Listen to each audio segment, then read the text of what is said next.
사랑하는 성도 여러분, 성경의 주제를 하나님 나라라고 하는 큰 주제로 잡을 수 있다고 했습니다. 하나님 나라와 동일한 표현으로 천국이 우리에게 더 익숙하지만 천국 하면 죽어서 가는 내세를 떠올리기 쉽습니다. 그러나 천국은 우리가 죽어서 시작되는 곳이 아니라 하나님의 통치가 임하는 이 땅에서부터 시작되는 곳입니다. 따라서 우리는 이 땅에서부터 천국 백성, 하나님 나라 백성의 모습으로 준비되어야 하는 것입니다. 지난 2주간에 걸쳐서 광야에서 내려주셨던 그 음식, 이 만나를 통해 하나님 나라 백성들이 어떤 모습으로 준비되어야 하는가 하는 것을 살펴보았습니다.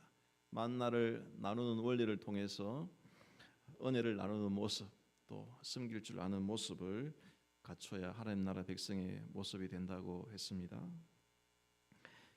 이 출애굽 백성들의 목적지가 가나안 땅이지 않습니까? 이 가나안 땅은 영원한 천국을 상징하는 곳입니다.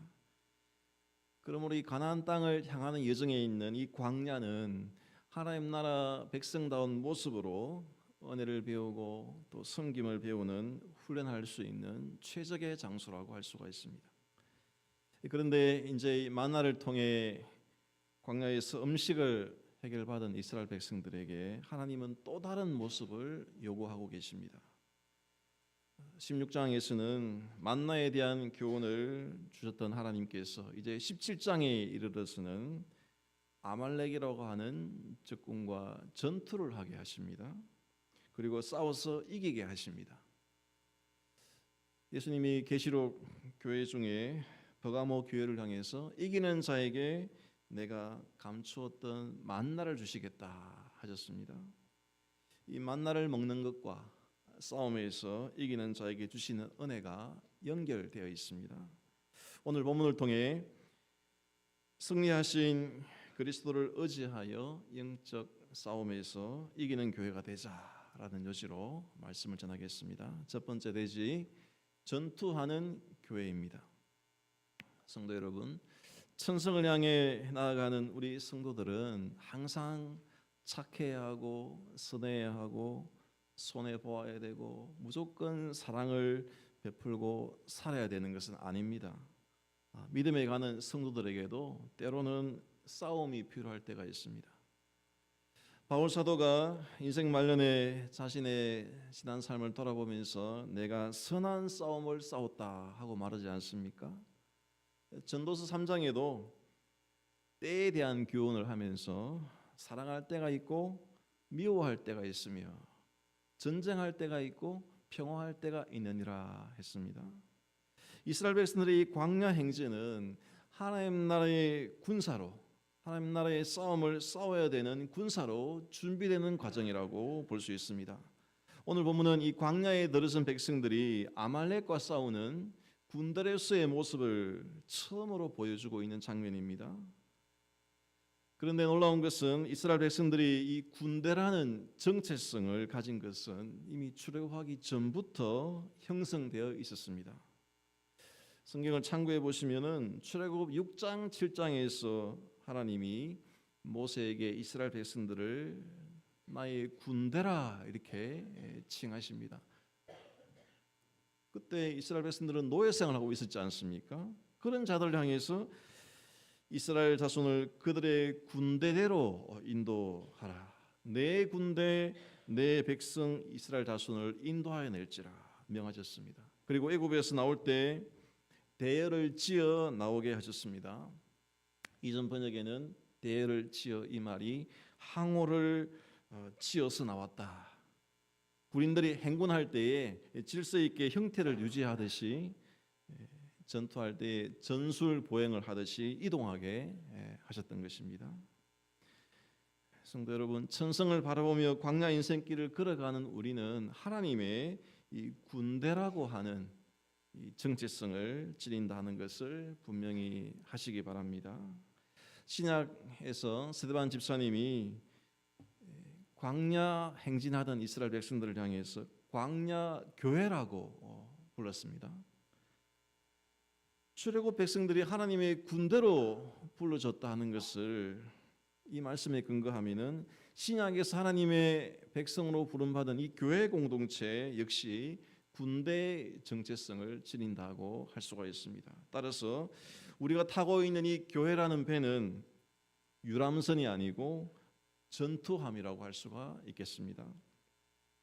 시편 107편에 보시면은 우리 인생을 바다 위에 떠가는 배에다가 비유를 하고 있는데 이런 말씀 나옵니다. 배들을 띄우며 큰 물에서 일을 하는 자는, 이런 대목이 나옵니다. 하나님께서 인생의 배들을 바다에 띄우시는 분이라고 노래하고 있습니다. 요즘 영도 앞바다에 보시면은 유람선 크루즈가 자주 정박해 있는 모습을 보게 됩니다. 그리고 한 2, 3년에 한 번씩 저 백운포 해군기지에 미 항공모함이 가끔 정박하는 경우도 있습니다. 이 유람선과 전투함 중에 어떤 배를 여러분 타고 싶으십니까? 우리가 바라는 것은 내가 타고 있는 배가 세상에 근심도 없고 걱정도 없는 유람선이 되기를 바라고 있습니다. 사람들은 의식주 문제를 다 해결하고 나면 세상에 걱정 없이 호화 유람선을 타고 다니면서 마음껏 경치를 구경하는, 즐기는 그런 인생을 꿈꿉니다. 그러나 성도 여러분, 우리가 타고 있는 인생의 배는 호화 유람선이 아니라 생사의 갈림길을 직면하고 있는 전투함이라는 사실을 기억하시기를 바랍니다. 출애굽한 이스라엘 백성들은 하나님의 은혜로 의식주 문제가 해결되었습니다. 매일 만나로 먹여주시고 옷과 신발은 헤어지지도 닳지도 않도록 해주셨습니다. 그런데 이 문제가 해결되고 난 이후에 이스라엘 백성들은 안전한 여행이 이어진 것이 아니라 아말렉과 싸우는 전투의 현장에 직면했습니다. 광야 40년 생활은 40년 여행이 아니라 40년의 행군이었다고 정의할 수가 있겠습니다. 전투를 하는 군인들에게는 무기도 중요하지만은 더 근본적으로 해결돼야 될 문제가 먹고 마시는 문제입니다. 군인들이 행군할 때 그 꾸리는 군장의 내용물을 보면은 의식주 해결하는 내용들로 꽉 차 있습니다. 밤에 덥고 잘 모포가 상당 부분 차지를 하고 또 전투복, 전투식량, 수통, 이 반합을 빼고 나면 아마도 군인들의 군장 3분의 2는 비게 될 것입니다. 의식주 물품이 완전히 구비되고 난 다음에 총과 탄약이 지급이 됩니다.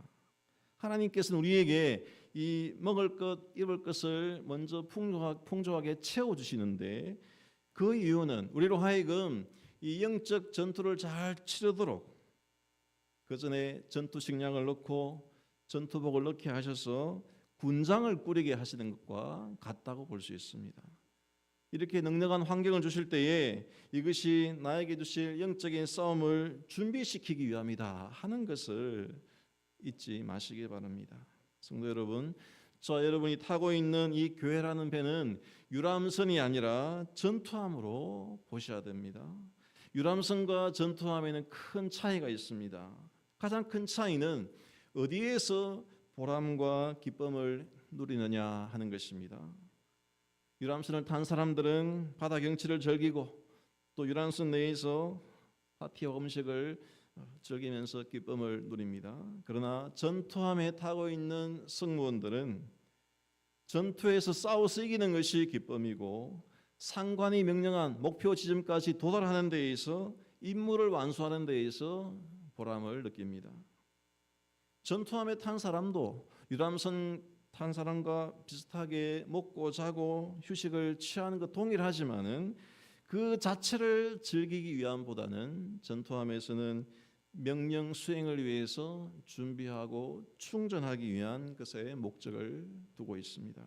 저와 여러분은 그리스도께서 선장이 되셔서 운행하시는 이 교회라는 전투함을 함께 타고 있는 신앙 공동체입니다. 그래서 성도들을 십자가 군병이라고 말하지 않습니까? 우리는 세상의 경치를 즐기는 유람선을 타고 있는 여행객이 아니라 전투에서 승리하는 기쁨을 공유하기 위해서 생사고락을 함께하는 전우라고 할 수가 있습니다. 따라서 우리가 이 전투에서 승리하기 위해서는 전우애를 길러야 됩니다. 사탄은 이 성도들이 이 전우애를 형성하지 못하도록 서로 비교하고 차별하고 분열되게 만들어서 지위 체계를 혼란시킵니다. 이러한 사단의 책동에 놀아나지 않기 위해서 우리는 머리 대신 그리스도를 중심으로 한 몸이 되는 훈련을 해야 하는 것입니다. 예배를 통해 경건을 훈련하고 섬김을 통해 서로의 부족을 채우고 교리 교육을 통해서 거짓 교훈과 맞서 싸울 무기를 장착해서 그리스도의 좋은 군사로 무장되시기를 바랍니다. 그리하여서 우리의 최고 지휘관 되시는 예수님 안에서 한 마음으로 연합해서 하나님 나라 확장이라고 하는 이 사명을 넉넉히 감당하는 교회가 되시기를 바랍니다. 두 번째, 교회의 대적이라는 대지입니다. 이 출애굽 백성들은 하나님의 군대로 부름을 받았는데 문제는 이들이 누구와 싸워야 될지를 잘 몰랐다는 것입니다. 전도서 말씀해 보았듯이 사랑할 때가 있고 미워할 때가 있고 전쟁할 때가 있고 평화할 때가 있다고 하셨는데 이 광야 백성들은 전쟁할 대상과 평화해야 될 대상들을 제대로 구분하지를 못했습니다. 만나를 내려주시기 전에 애굽의 음식이 그립다면서 모세를 원망해 있지 않습니까? 또 오늘 본문 바로 앞에 나오는 2절에도 보시면은 마실 물이 없다고 모세와 다투었다, 모세와 전쟁했다고 합니다. 군대로 부름받은 백성들이 자기 편의 리더가 되는 모세와 다투고 싸우고 있으니까 하나님께서 얼마나 답답하셨겠습니까? 오늘 본문에 이 아말렉과 전투를 치르게 하신 것은 이 광야에 진입하고 의식주를 해결하고 곧바로 전투를 경험하게 하심으로써 정작 이스라엘 백성들이 싸워야 될 대상이 누구인가를 알게 해 주신 것입니다. 이스라엘 공격한 적군 아말렉이 어떤 자들입니까? 창세기 36장에 보시면 아말렉의 족보가 나옵니다. 여기서 그들의 정체에 대한 힌트를 제공받을 수가 있습니다. 에서가 등장하지 않습니까? 에서가 누구입니까? 믿음의 조상 이삭에게 쌍둥이 두 아들 에서와 야곱이 있었습니다. 그 둘 중에 택함 받지 못한 아들이 에서이지 않습니까? 에서의 손자 이름으로 바로 아말렉이 나옵니다. 하나님의 축복을 귀하게 여기지 않고 팥죽 한 그릇에 장자권을 팔았던 그 에서의 후손이 바로 아말렉 민족을 이루었던 것입니다. 이들이 광야에서 민족을 이루고 살다가 이곳 르비딤에서 약속의 땅을 기업으로 받아오는 야곱의 후손들을 만나게 된 것입니다. 하나님의 약속을 저버리고 약속에서 떠나버린 민족이 하나님 약속을 부여받은 민족을 공격한 것입니다. 신명기 25장에서는 이 사건을 회고하면서 모세가 이렇게 설교합니다. 너희는 애굽에서 나오는 길에 아말렉이 내게 행한 일을 기억하라. 그리고 18절에 이어지는 말씀이 이렇게 나옵니다. 곧 그들이 아말렉이 너를 길에서 만나 네가 피곤할 때에 네 뒤에 떨어진 약한 자를 쳤고 하나님을 두려워하지 아니하였느니라. 이스라엘 백성들이 길게 행군에 가다 보니까 지치고 피곤한 상태로 뒤쳐져 가는 약한 자들이 있었는데 그들을 아말렉이 공격을 한 것입니다. 이들은 하나님을 두려워하지 않는 백성이라고 합니다. 이방 나라 군대가 하나님 나라 군대를 공격을 한 것입니다. 그것도 정면 승부하지 아니하고 비겁하게 후미를 공격하는 아말렉이었습니다. 그렇다면 오늘 우리에게 아말렉은 어떤 자들이겠습니까? 하나님 나라를 향해서 나아가는 우리 성도들을 공격하는 무리들이 아말렉이라고 할 수가 있습니다. 믿음의 길을 방해하고 지체하게 만들고 의심하게 만드는 자들입니다. 이 일을 가장 잘하는 자가 사탄이지 않습니까? 이 세력이 진짜로 우리가 싸우고 다투어야 될 우리의 적수인 것입니다. 러비딤에서는 이스라엘 백성들이 아말렉을 물리쳤습니다. 그러나 이 싸움이 여기서 끝나지 않습니다. 오늘 본문에서는 아말렉이 패배하였지만은 완전히 멸절되지 않았습니다. 하나님의 백성 이스라엘과 이 이방 족속 아말렉의 전쟁은 이후에서도 계속 이어집니다. 가나안 땅에 들어가서도 아말렉은 이스라엘을 괴롭히는 민족으로 등장합니다. 사무엘상 15장에 보시면은 하나님께서 선지자 사무엘을 통해서 사울 왕에게 아말렉을 진멸하라고 하셨습니다. 다 없어지기까지 치라 하셨지 않습니까? 그런데 사울 왕이 불순종함으로 아말렉을 진멸시키지 아니하고 생존시켜둡니다. 성경에 보시면 아말렉의 아각 왕을 살려두었다고 합니다. 이 일로 사울 왕이 버림을 받고 하나님은 다윗을 통하여서 계속해서 아말렉과의 싸움을 이어가십니다. 이 아말렉이 얼마나 끈질긴지 그 시가 계속 이어져서 에스더서에 가보시면은 아말렉의 후손으로 하만이 등장을 합니다. 하만에 대해서 기록하기를 사울 왕이 살려둔 아각의 후손이라고, 아각 사람 함므다다의 아들 하만이라고 기록합니다. 이 하만이 유대 민족을 멸절시키는 계획을 꾸미게 되는 것입니다. 이 아말렉이 성경에서 계속해서 등장하는데 아말렉이 등장할 때의 공통점은 그 장소가 광야라는 점과 또 하나님의 백성들이 힘들고 지친 상태에서 공격을 한다는 점입니다. 오늘 본문에 광야에 진입한 백성들이 지쳐 있을 때 비겁하게 뒤를 공격했지 않습니까? 다윗이 사울 왕을 피해서 광야에서 지루하고 지친 도피 생활할 때에 아말렉이 등장했습니다. 이 아말렉 세력이 신약에서도 등장을 해서 우리 예수님을 공격했습니다.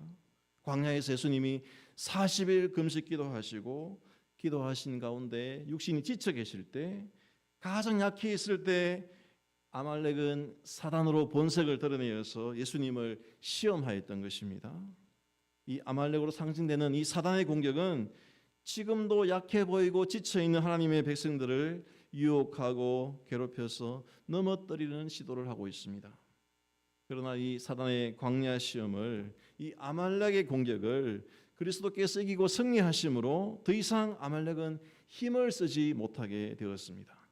성도 여러분, 우리의 싸움은 혈과 육의 싸움이 아니라 이 아말렉과 같은 이 어둠의 세상 주관자들과 하늘에 있는 악의 영들과의 영적 싸움이라는 것을 아시기를 바랍니다. 이 싸움에서 지치지 아니하는 비결은 이 싸움에서 승리하신 그리스도를 의지하는 데 있음을 아시고, 매일마다 부활이시고 생명이신 우리 주님을 만나심으로 새 힘을 얻는 성도들 되시기를 바랍니다. 세 번째 대지, 이기는 교회입니다. 그러면 하나님의 군대로 부름받은 이스라엘 백성들이 어떻게 이 싸움에서 이겼는지 보겠습니다. 모세는 여호수아 장군을 전투의 현장으로 보내고 총지휘관인 사령관인 자신은 아론과 훌을 데리고 산 꼭대기에 올라갔습니다. 전투 현장이 내려다 보이는 산 꼭대기에서 손을 들어서 승리를 기원하는 기도를 드린 것입니다. 여호수아는 현장에서 아말렉과 싸웠다면 모세는 중보 기도로 하나님의 도우심을 구한 것입니다. 이 전투에서 승패를 좌우한 요인이 무엇이었습니까? 모세의 행동입니까? 여호수아의 행동입니까? 모세의 상황이 승패를 가르는 결과를 좌우했습니다. 여호수아도 용맹하게 싸웠겠지만은 모세의 팔이 올라가느냐 내려와 있느냐에 따라서 승패가 달라졌습니다. 이것은 무엇을 말해줍니까? 일반적으로 전투에서는 전투력이 제일 좋은 부대를 최전방에 배치를 합니다. 그러나 이 영적인 전투에서 가장 강한 전투력은 기도를 통해서 주어지는 하나님의 도우심이 있다는 것을 보여줍니다. 그래서 최고의 지휘관이 제일 전투력이 좋은 모세가 기도의 자리에 올라간 것입니다. 우리 영적 싸움의 승리 여부는 하나님을 의지하느냐 아니냐 하느냐에 달려 있습니다. 모세가 전투 현장이 겁이 나서 뒤로 물러난 것이 절대 아닙니다. 모세는 홍해가 갈라지는 기적을 보았고 반석에서 물이 나오는 역사를 본 사람입니다. 그런 모세가 이 전투 현장을 여호수아에 맡기고 뒤로 물러나는 것은 두려워서 피한 것이 아니라 자신이 해야 될 일이 하나님의 도우심을 구하는 것이 가장 중요한 것임을 알았기 때문입니다. 그래서 기도로 지원하는 이 일을 총사령관인 자신이 직접 맡은 것입니다. 승리의 비결이 기도에 있다는 것을 늘 기억하시기를 바랍니다. 그런데 모세는 오늘 이 본문을 통해서 기도보다 더 중요한 승리의 비결이 또 있다는 것을 보여주고 있습니다. 그것은 모세의 손에 하나님의 지팡이가 들려 있었다는 사실입니다. 사실 오늘 본문에는 모세가 기도했다 하는 직접적인 표현은 나오지 않습니다. 분명히 모세가 산 위에서 승리를 기원하는 기도를 간절히 드렸을 것이지만은 오늘 본문이 부각시키고 있는 것은 모세의 손에 붙들려 있는 지팡이입니다. 모세가 여호수아를 싸움 현장에 보내면서 내가 산꼭대기에서 너를 위해서 기도하리라 이렇게 말하지 않고 내가 하나님의 지팡이를 손에 잡고 산꼭대기에 서리라 이렇게 말했습니다. 모세가 지금 강조하고 있는 하나님의 지팡이가 어떤 물건입니까? 모세가 바로에게 서기 전에 하나님께서 두려워하지 말라고 하면서 미디안 광야에서 모세에게 뱀으로 벼라는 기적을 보여주시는데 바로 그 지팡이입니다. 그 지팡이를 가지고 나아가서 바로왕에게 10가지 재앙을 내렸습니다. 홍해 바다를 가를 때에도 이 지팡이를 바다 위로 내밀었을 때에 마른 땅이 바다에 열리는 일이 일어났습니다. 직전 본문에서 르비딤에서 반석을 칠 때에도 이 지팡이가 기적을 행하는 도구 역할을 했습니다. 그래서 하나님의 지팡이라는 별명이 붙게 된 것입니다. 모세는 하나님이 그동안 임재하시고 역사하셨던 그 증거물인 지팡이를 자기 손에 높이 들어서 싸우고 있는 아말렉과 이스라엘 군대에게 동시에 보이게 하였던 것입니다. 모세가 산꼭대기에서 하나님의 지팡이를 내리지 아니하고 계속 들고 있을 때에는 아말렉과의 전투에서 이기게 되었습니다. 계속 손을 들었을 때, 지팡이를 들었을 때 승리를 얻게 되었고 그곳에 제단을 쌓고 여호와 니시라고 이름을 붙였습니다. 이 여호와의 니시 일반적으로 승리의 하나님으로 우리가 알고 있는데 니시의 정확한 뜻은 나의 깃발이라는 뜻입니다. 여호와 니시는 여호와는 나의 깃발이시다 이 뜻입니다. 여러분 군대가 행군할 때 보셨습니까? 제일 선두에 부대의 깃발을 선두에 세워서 행진합니다. 고대 당시에도 전쟁을 할 때 항상 이 깃발을 들고 앞서 나갔습니다. 깃발을 든 기수는 왕과 함께 선두에서 행진합니다.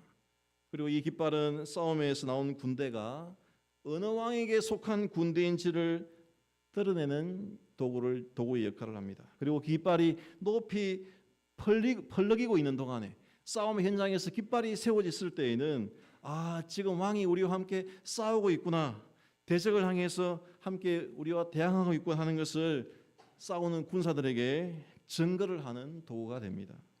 그리고 싸움 이겼을 때에 그 깃발을 땅에 꽂게 되는데 그 행위는 그 땅에 대한 소유권을 주장하는 표현이 됩니다. 여호와 니시, 여호와는 나의 깃발, 여호와는 이스라엘의 깃발이라고 하는 이 말은 이스라엘은 하나님의 속한 군대이고 왕이신 하나님께서 당신의 군대 이스라엘을 위해서 이스라엘과 함께 지금 아말렉과 싸우고 계시다 하는 의미를 가지고 있었던 것입니다. 모세가 하나님의 지팡이를 들었던 것은 하나님의 깃발을 펄럭이고자 했던 것입니다. 여러분 기도는 굳이 손을 들지 않아도 할 수가 있습니다. 무릎을 꿇고 두 손을 모아서 기도하면은 더 간절하게 더 오래 집중해서 기도할 수 있습니다. 그런데 굳이 모세가 손을 들었던 것은 그가 하나님의 지팡이를, 하나님의 깃발을 휘날리고자 했던 것입니다. 따라서 우리는 모세가 들고 있었던 그 두 손보다도 그 손에 들려서 높이 솟아 있었던 하나님의 깃발인 하나님의 지팡이에 우리가 초점을 맞추어야 됩니다. 모세의 손 자체는 아무런 능력이 없습니다. 과거에 이 모세의 손은 애굽 사람을 쳐서 죽인 손이기도 합니다. 또 그 손은 무거우면 내려오는 연약한 손입니다. 그러나 그의 손에 하나님의 지팡이가 들려졌을 때에 승리의 역사가 나타났다는 사실을 보아야 합니다. 모세가 이후에 이 일을 자세하게 기록한 것을 보면 아마도 모세가 눈을 뜨고 전쟁이 어떻게 진행되는가를 살폈던 것이 분명합니다. 자신의 손에 들린 하나님의 깃발이 내려오면 이스라엘이 지는 것을 보고 하나님의 깃발이 내려오지 않도록 아론과 훌에게 도움을 요청한 것입니다. 물론 모세는 승리를 위해서 속으로 기도했을 것입니다. 그런데 중요한 것은 그가 드린 이 두 팔을 올려서 드린 그 기도가 하나님께서 이곳에 계시다 하는 이 메시지를 아말렉과 이스라엘 모두를 향한 선포로 나타냈던 기도했다 하는 것을 우리가 기억해야 됩니다. 성도 여러분, 우리가 싸우는 이 세상 속에서 얼마나 하나님의 깃발을 펄럭이고 있습니까? 하나님의 백성의 신분인 것을 숨기고 살지는 않습니까? 세상 속에서 이 그리스도인이라는 것을 드러내는 것이야말로 하나님의 깃발을 드는 행동이라고 할 수가 있습니다. 우리 학생들 어제 수련회 마치고 오늘 예배 자리에 많이 참석하셨는데 학교에서 친구들과 식사할 때 기도를 자신 있게 하고 있습니까? 기도하기는 부끄럽고 하기는 해야 되겠고 그래서 눈 비비는 척 하다가 슬쩍 기도하진 않습니까? 식사기도 사소한 것 같지만은 하나님의 깃발을 높이 드는 행동입니다. 세상 속에서 난 하나님의 백성이라고 하는 사실을 부끄러워하지 마시고 당당하게 기도하시기를 바랍니다. 사회생활을 하면서도 세상의 원리를 따라가지 아니하고 말씀대로 구별되게 행하는 성도는 하나님의 통치와 주권 아래에 거하는 모습을 보여주는 것입니다. 하나님의 깃발 아래 살아가는 모습을 보여주는 것입니다. 세상 사람들은 그런 성도의 모습을 보고 하나님의 깃발이 펄리고 있음을 보고 긴장하게 될 것입니다.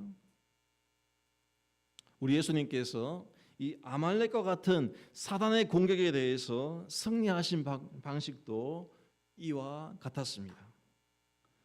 사단은 광야 시험에서 예수님에게 결정적인 패배를 맛보았지만은 그 이후에도 끈질기게 예수님을 공격해서 마침내 십자가의 못을 받기까지 했습니다. 그러나 예수님께서는 십자가에 높이 달리셔서 두 손을 높이 드시고 하나님의 깃발이 되셨습니다. 십자가 위에 하나님의 깃발이 되신 예수님은 저와 여러분의 영적 전투에서 우리가 하나님의 군대에 속해 있음을 선포하신 것입니다. 비록 예수님은 십자가에서 피 흘리시고 죽으셨지만은 그래서 하나님을 향하여서 두 손 높이 드신 그 깃발이 찢겨지고 허물어진 것 같았지만은 예수님은 성령의 능력으로 다시 살아나심으로 이 아말렉의 세력을 완전히 진멸시키셨습니다. 오늘 본문에 내가 아말렉을 없이하여 천하에서 기억도 못하게 하리라 하신 이 말씀, 그리고 여호와가 아말렉과 더불어 대대로 싸우리라 맹세하신 그 말씀을 예수 그리스도의 십자가와 부활을 통하여서 성취하신 것입니다. 성도 여러분, 호화 유람선에서 인생을 즐기는 그 기쁨보다 비록 전투함을 타고 있지만은 이 싸움에서 승리하는 기쁨이 더 크다는 것을 아시기를 바랍니다. 교회는 하나님 나라를 확장해 나가는 이 사명을 이루기 위한 전초 기지입니다. 이 임무를 완수해내는 비결은 승리의 깃발 되시는 예수님을 바라보는 데 있습니다. 그리스도의 십자가를 바라보심으로 영적 싸움에서 이기는 성도, 승리하는 교회가 되시기를 바랍니다. 화답의 찬송. 아멘. 하나님 아버지, 예배를 통하여서 하늘의 신령한 복을 내려주시고 은혜와 평강으로 채워주시니 감사합니다. 하늘로부터 이 생명의 말씀을 우리가 공급받아 싸우니 이 힘으로 세상에 나아가서 넉넉히 싸워서 이기게 하여 주시옵소서. 세상에서 인생의 편안함만 추구하는 삶이 아니라 세상을 이기고 승리하는 인생으로 살게 하여 주옵소서. 우리의 눈을 열어서 이 싸움의 실체를 보게 하여 주옵소서. 세상 사람들과 경쟁하는 데에 우리의 모든 힘을 쏟아붓기보다 세상의 원리와 싸우고 세상의 헛된 가치와 싸우는 성도가 되게 하여 주옵소서. 모세가 하나님의 깃발을 높이 들었던 것처럼 영적 싸움에서 기도의 손을 내리지 않게 하여 주시고 주님의 이름을 부끄러워하지 않는 믿음을 더하여 주옵소서. 중동 수련회와 이름 성경학교를 통해서 우리 자녀들의 마음을 주께로 또 교회로 향하게 해 주심에 감사를 드리옵니다. 이들에게 교회를 사랑하는 마음을 주셔서 천국을 향해 나아가는 같은 배를 타고 있는 친구들로 여기면서 서로를 격려하게 하시고 또 믿음의 선한 싸움을 싸우는 동료로 여기면서 이 전우회를 쌓게 하여 주옵소서. 약한 자를 공격하는 사단의 전술을 간파하여서 약한 자를 돌아보고 낙심한 자를 살피는 교회가 되게 하셔서 지친 성도들에게 그늘이 되고 위로가 되어 주기를 힘쓰게 하여 주옵소서. 더운 날씨에 성도들의 건강을 지켜 주시옵소서. 일용할 양식을 풍성히 공급하여서 육신의 필요를 채워 주시고 또 매일 우리가 경건의 시간을 확보하여서 영적인 건강을 유지하는 데 힘쓰게 하여 주옵소서. 그리하여 세상을 향해 하나님의 통치와 주권을 선포하는 하나님의 깃발이 되게 하여 주옵소서. 예수님의 이름으로 기도하옵나이다. 아멘. 일어나시